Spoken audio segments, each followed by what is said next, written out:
नमस्कार, आप देख रहे हैं DS4। मैं हूं आपके साथ नफीसा। मेरे ठीक पीछे तस्वीरें आपको दिख रही होंगी। चारों तरफ पोस्टर हैं। इंडिया अलायंस के तमाम लीडर्स आज रामलीला मैदान में मौजूद है और हरेंद्र ताऊ जी दिख रहे होंगे।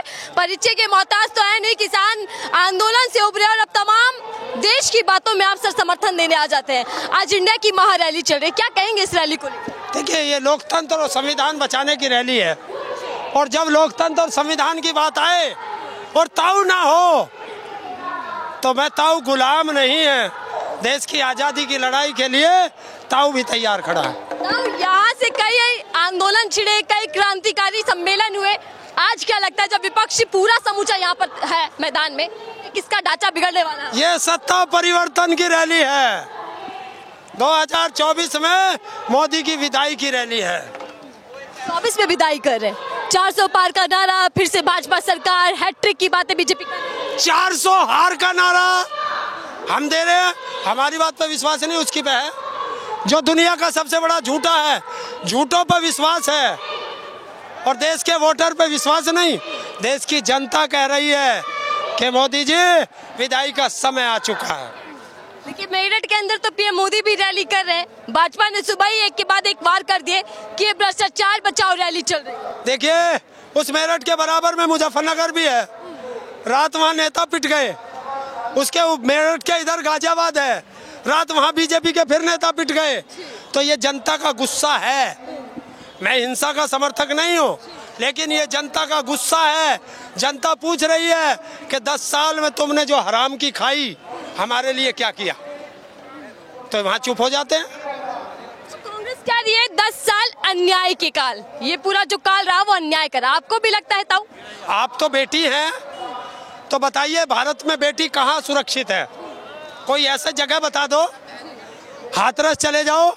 और जो बाल विकास मंत्री है उससे तो कल परसों मीडिया ही पूछ रही थी कि अंकिता भंडारी पे कुछ बोलिए, तो कह रही मुझे पता ही नहीं कुछ। तो क्या कहोगे ऐसे नेताओं को? लेकिन ये महारैली हो रही है, तमाम नेता अंदर है, राहुल गांधी से लेकर तमाम बड़े चेहरे यहाँ पर है। क्या बीजेपी को ये चुनौती दे पाएंगे? पसीने पसीने बीजेपी हो पाएगी? देखिए, इस बार जो चुनाव है ये मोदी वर्षित देश की जनता लड़ रही है और इसी से तानाशाह घबरा रहा है। अब आक्रोश पैदा हो चुका है, बीजेपी के खिलाफ लहर बन रही है। देखिए, जनता अपने मुद्दों पर चुनाव लड़ रही है। देश का युवा कह रहा है रोजगार नहीं है, बूढ़े हो जाएंगे तो क्या करेंगे। मैं ये कह रहा हूँ अगर बच्चों के रोजगार नहीं मिलेगा तो उनकी शादी नहीं होगी। तो बच्चे रोजगार के लिए लड़ रहे हैं, महिला अपने सम्मान के लिए लड़ रही है, किसान MSP के लिए लड़ रहा है, अपनी फसल के वाजिब दाम के लिए लड़ रहा है, कर्मचारी अपनी पेंशन के लिए लड़ रहा है और देश संविधान और लोकतंत्र को बचाने के लिए लड़ रहा है। ताऊ, इस रैली को भी यही नाम दिया गया है, लोकतंत्र बचाओ संविधान बचाओ, तानाशाह हटाओ, ये भी लिखा हुआ है। क्या चल रहा है देश के अंदर? राजनीति आपको कैसे देख रहे हैं कि कहाँ बढ़ रही है? राजनीति बहुत अच्छी की तरफ अब शुरू होगी जब तानाशाह गद्दी से हटेगा और जो भ्रष्टाचारी हैं, वो चाहे इलेक्टोरल बॉन्ड के हो, चाहे दवाई घोटाले के हो, चाहे PM केयर फंड के हो और चाहे देश की संपत्ति बेचने के हो, तो आप देख लेना ये तानाशाह जो गद्दी पे बैठा है, मोदी की गारंटी 15 लाख थारे खाते में आएंगे। मोदी की गारंटी 2 करोड़ रोजगार बच्चों को हर साल मिलेगा। मोदी की गारंटी किसान की आय दुगनी हो जाएगी। मोदी की गारंटी हर व्यक्ति को छत मिल जाएगी। मोदी की गारंटी सारे भ्रष्टाचारी बीजेपी में आ जाएंगे। लेकिन ताऊ, उस महारैली जो चल रही है अंदर, इसका असर कितना होगा? इसका असर कितना होगा चुनावों पर? असर इतना होगा कि दलाल मीडिया आज के रोएगा। मीडिया पर भी हमला कर दिया। अरे मीडिया का काम क्या होता है? जनता की आवाज सत्ता तक पहुंचाना। और जब मीडिया चाटुकारिता पे आ जाए तो फिर हम बकसते नहीं हैं। जो बीजेपी लगातार कह रही है कि भ्रष्टाचारियों को जेल के अंदर डालना है, क्या उसमें वो कामयाब हो जाएगी या फिर विपक्ष इस मुद्दे को भुला पाएगा? नहीं, जो वो कह रहे हैं ना, मोदी का एक भी शब्द जो उसने आज तक कहा वो नहीं किया। मोदी ने राजस्थान में कहा था कि अजीत पवार 70,000 करोड़ का भ्रष्टाचारी है। जेल भेजूंगा। जेल तो भेजा नहीं, अब उसे तो वहाँ का कुर्सी वो स्टूल मंत्री बना दिया। तो उस 70,000 करोड़ में से बता देना कि मोदी जी कितना मिला है तेरे हिस्से में आया है।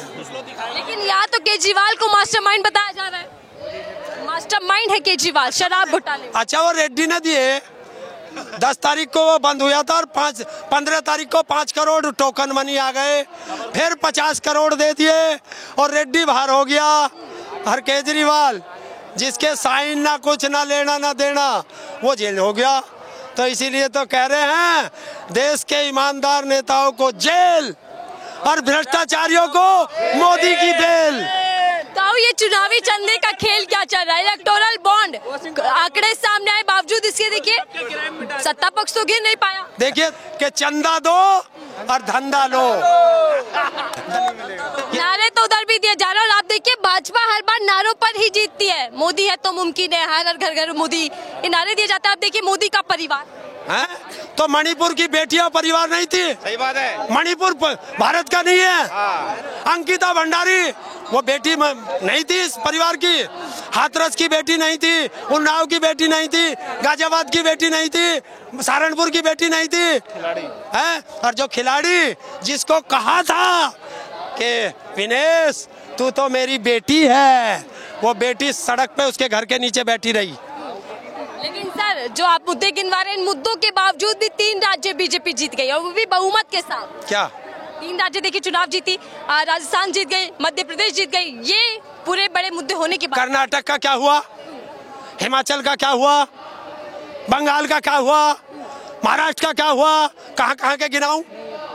24 का क्या होगा? 24 का एक ही होगा। सही बात है, बड़ी बात कर रहे हैं। आपको नहीं लग रहा पीएम मोदी ब्रांड है, जादूगर कहा जाता है, चुनाव जीत जाते हैं एक ही भाषण से? ब्रांड कैसे होते हैं?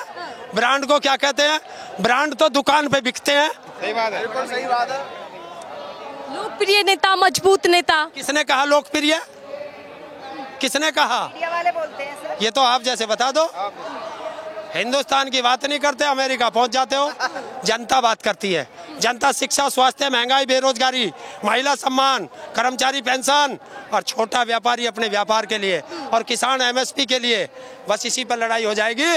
और देश का SC, ST, OBC और माइनॉरिटी संविधान बचाने और लोकतंत्र बचाने के लिए मैदानों में आ चुका है। चुनाव जीतने की लड़ाई नहीं, अब संविधान बचाने की लड़ाई शुरू। संविधान बचेगा तो देश में चुनाव भी होंगे, और जब संविधान ही नहीं बचेगा तो फिर बचेगा क्या देश में? बचेगा क्या? बीजेपी तो कह रहे हैं ना विकसित भारत की तैयारी हम लोग कर रहे हैं। विकसित भारत 25 साल बाद अगर सत्ता में रहती है। 10 साल से क्या कर रहे थे? चंदा खा रहे थे, धंधा दे रहे थे, तो जनता उसी से पूछे। राहुल गांधी को लेकर क्या कहना चाहेंगे? इमेज में कुछ तब्दीली आई, कुछ इमेज बढ़ी, अब चुनावों में क्या होगा? अगर कोई देश के लिए सड़कों पे चलता है तो तब्दीली तो आती है, क्योंकि सड़क से ही संसद का चुनाव होता है। एक बड़ी बात वो ये कह रहे हैं कि सत्ता तो बदलनी है देखिए, और जब सत्ता बदलेगी तो हिसाब लिया जाएगा, कार्रवाई की जाएगी। सिखाई किसने बदले की राजनीति? अधिकारी का काम क्या था?